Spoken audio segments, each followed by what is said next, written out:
Is asking out a woman in person dead? No. I think that's wonderful. Hot. So hot. Hey guys, welcome to the official YouTube page for Calm Down with Erin and Charissa. This is where you can watch all of our ridiculous conversations and fun interviews. We have full shows. We've got pre-games, anything and everything that you guys could want. But first, you're going to have to subscribe. Just hit subscribe right there and you're good to go. And now you can calm down with us. Yep. Can you tell that we're reading this off a script? We hope so. All right. We need to calm down and wrap this bad boy up. Press subscribe. Thanks for listening. Calm Down with Erin and Charissa is a production of iHeartRadio. Hi, everybody. Welcome to the pregame.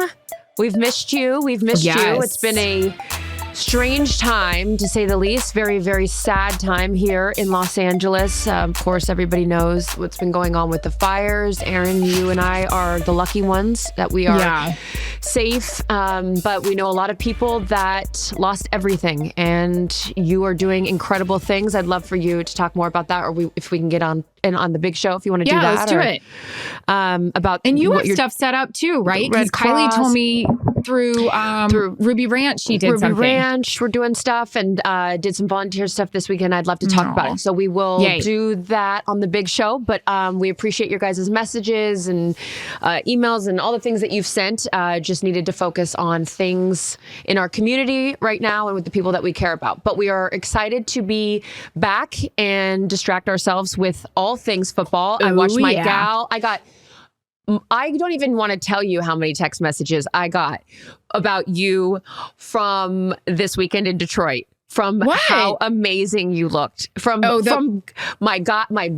night knockoff, boys. Your Florida. Did you do a Jacksonville game on Thursday night? Did you do? And it was like 1,000,000 degrees or Miami. Because remember, I sent it to you and I was like, "This is Miami in August, or September. Bad idea." Anyways, so I did like Detroit in January. Perfect. I loved it. And so did everyone else. You looked amazing. Well, I want to start with that. Your game. Oh my God. I know. I don't want anyone to lose. I agree. And you know what? I guess we should talk about this on the big show. Sorry, I keep forgetting. We haven't talked about. Okay, that's a good teaser. Okay, that's a tease. Sorry, we just jump right into these things. I apologize. Yeah. Okay, so pregame, join us on the big show when we talk about Erin's divisional matchup between the Lions and the Commanders and all things. All right, all the games. We got to talk about all the games. Exactly. Anonymous. Okay. Fiance's sister don't like the bridesmaid's dress. I chose and want to pick their own. Help. His sister don't like the bridesmaid dress.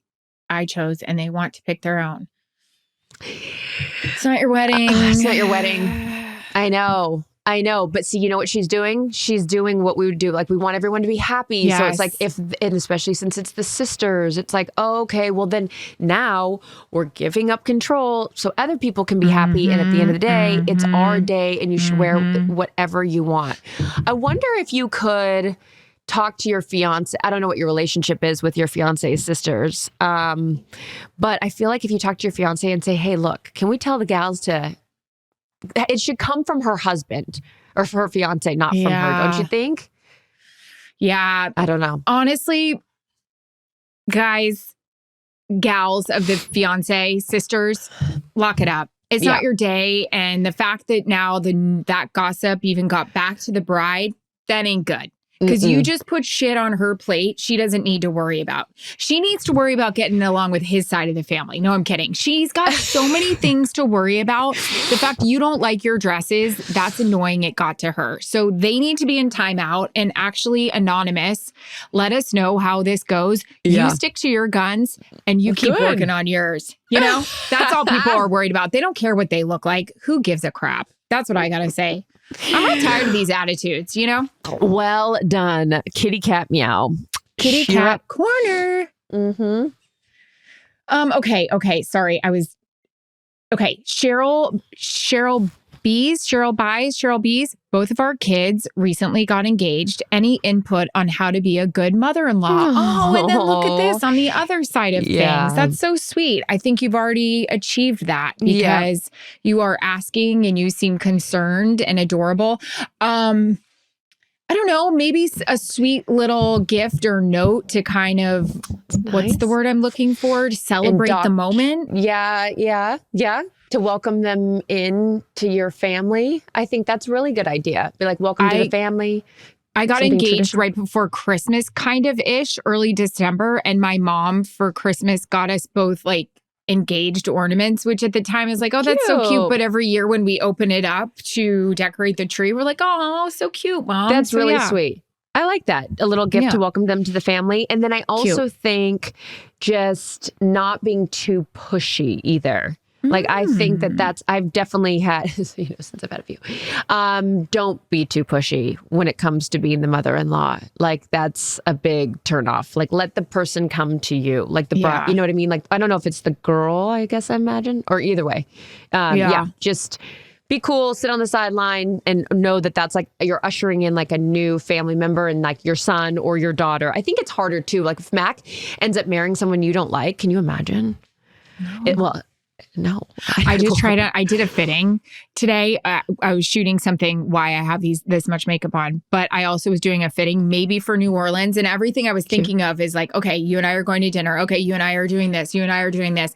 And my girlfriend, she's so great, who dresses me, she was like, do you see yourself wearing this? I go, or to Mac's wedding. And she goes, oh my God, stop. It was a little mother of the bride or mother of the groom. Laura McClung. How about that? Sure. Turning 40 soon. What's the best thing about being in your fabulous 40s? Laura, let me tell you.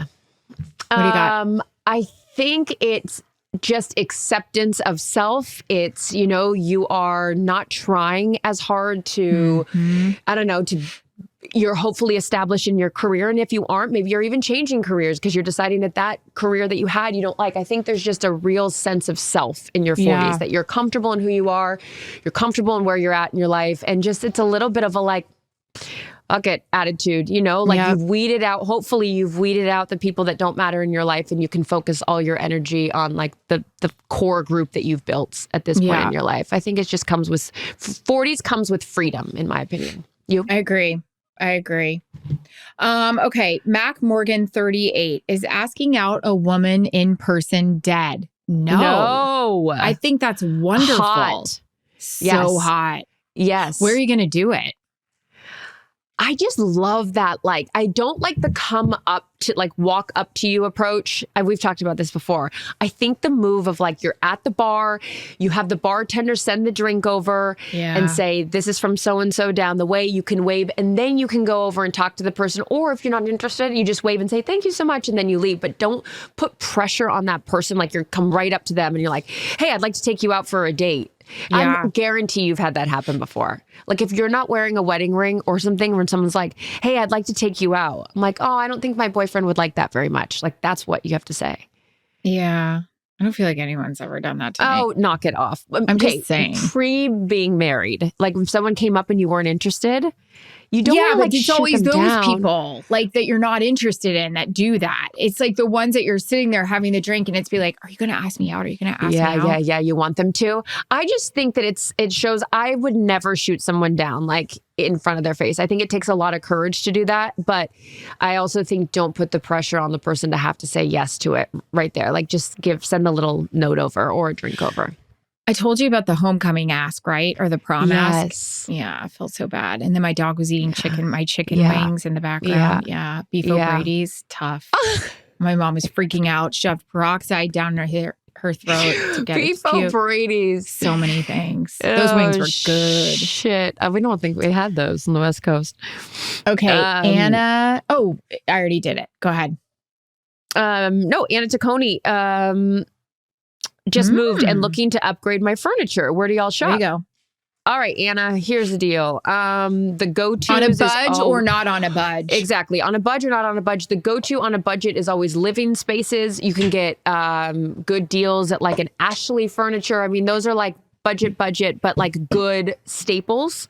Yeah. And then I would say if you're mid-range price points, you're looking for like a CB2 or a Crate and Barrel, a West Elm is always good. And then the higher end stuff is more of like four hands. That's basically half of your place in the mountains. It's called Four Hands. Yeah. It's, they have a bunch of different vendors. Okay. You need to relax. Daisy is having an anxiety attack because my dad, my parents are visiting and she loves my dad and she can't see him right now. So she's losing her shit. So I would do that. I would start Living Spaces if you're on a budget, CB2, Crate and Barrel mid-range, and then Four Hands or Cocoa Republic HD Buttercup are also my favorites. What do you like, Ethan Allen still a thing? Not for me. I just didn't know if I remember like growing up buying Ethan Allen and being like, that's so rich. Z Gallery was the one for me. If it was like, if you shopped at Z Gallery, oh yeah. Yeah. I love that. Okay. pgips.on. I have no clue if you're trying to get me to say something. pgips.on. When someone is talking your ear off, how do you politely exit the conversation? I usually just leave. Yeah. You do. I can't focus. And then Charissa or Jarrett will get annoyed with me and be like, okay, you can't be nice. Yeah. Be nice. I had this happen to me. Oh my God. Daisy. Cutie cutes. I had this happen to me a Thursday night game, which this is the worst. Okay. When someone's talking and it's like here's the problem. I'm a talker. So I really empathize with people because Daisy, okay, this is crazy. Sit down right here. You can have a treat. Stop. I am a talker. So I really do empathize with people that talk. But like, you got to try to like look for that out in the conversation. And I couldn't get the out in the conversation. And I see my boys over here, out of my periphery, and they're all looking at me and they know that I'm trapped by this person because this person has a reputation of trapping. And I am literally giving the middle finger off to the side and they see it. And now one of them uses that as a caller ID. But I'm telling you right now, if you need to get out, be like, I'm so sorry. I'm just going to go run and grab a drink at the bar. Do you want anything? And then you come back with multiple drinks, set one down and pretend like you have to deliver. And then you go. And then you're like, oh, I got to deliver these. And so it's like, you're not being rude. You're still offering a drink or a beverage, but it's like, you've got to go. Yeah. And last but not least. Okay. Oh, is this you or me? Who is going? Oh, me? It's you. No, it's you. Okay. Prop tour. As women, have you ever felt inadequate or out of place in a male-dominated industry? How did you navigate those challenges? I'm a corporate gal striving to make partner, but working in a leadership team that's mostly men often feels like breaking into a boys' club. Any advice on how to bridge that gap or make my mark? Well, first of all, good for you, you badass in a corporate atmosphere. Erin, you're good at giving advice on this. I'll piggyback off what you say. I'm not. I feel inadequate all the time. But then there's also times I know I belong and I know Charissa belongs. We've also been doing this for 20 something years. And it's, if you just said, you're looking to you're a corporate gal striving to make partner, I'm not sure how long that means you've been in it. Yes, I have my good days and I have my bad days, but I also know how hard I work. I also know how important I am to the broadcast. I think there's different things that I struggle with, right? So I'll be honest, as a sideline reporter, you don't get in a lot. You just don't. Yeah. It was my first game the other day. I didn't get in at all in game. And there's a lot of shit that goes on during the game. There's a lot like they're worried about what the booth is saying. We had so much crazy shit happening in our Lions game. Jared Goff gets hurt, There's a lot happening. But I also know if I'm not providing stuff on camera or on the mic, I'm giving them shots. Hey, the secondary is going through this. Hey, this is what I'm seeing out of the offensive line. Penei Sewell just got bent over backwards. Like things like that.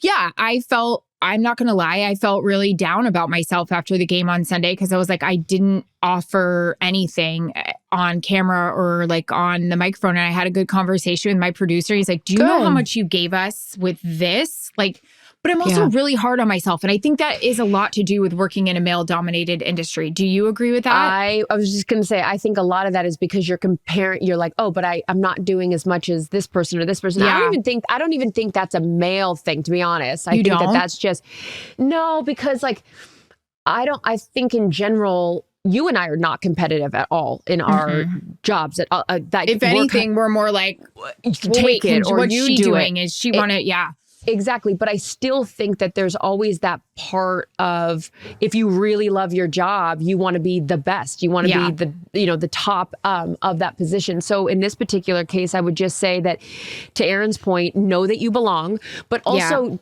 I think it's okay to still continue to have humility if you're at the top of that ladder, because the minute that you think that you've arrived, like, you're out. And so gone. I think, like, Erin and I talk about it a lot on this podcast, be curious, be humble, but also have that confidence to be like, you got here for a reason. So I would just say, lean into your position, be confident, but then also be curious and keep asking questions. And hopefully that helps you. But yeah, just remember that you're a badass and you belong there. Yeah. All right. Holding we got a lot to talk about. Holding your head up high with a bunch of men in the room is the sexiest, and I feel like one of the best accessories you can have, because yeah, I do. Yeah, I do. Now, sometimes it's hard to walk that walk, but it is something good to remember. Shoulders back, comfy brace. Shoulders back, comfy brace. We got a lot to talk about on the big show. The playoffs are here, baby, and we got an NFC Championship game around the corner that will be on Fox. AFC Championship on CBS. We will break down all that and a whole lot more. Also, ways to continue to help for those of you that want to participate in all of the devastation here in California. Okay, love you. Bye. Calm Down with Erin and Charissa is a production of iHeartRadio. For more podcasts from iHeartRadio, visit the iHeartRadio app, Apple Podcasts, or wherever you get your podcasts.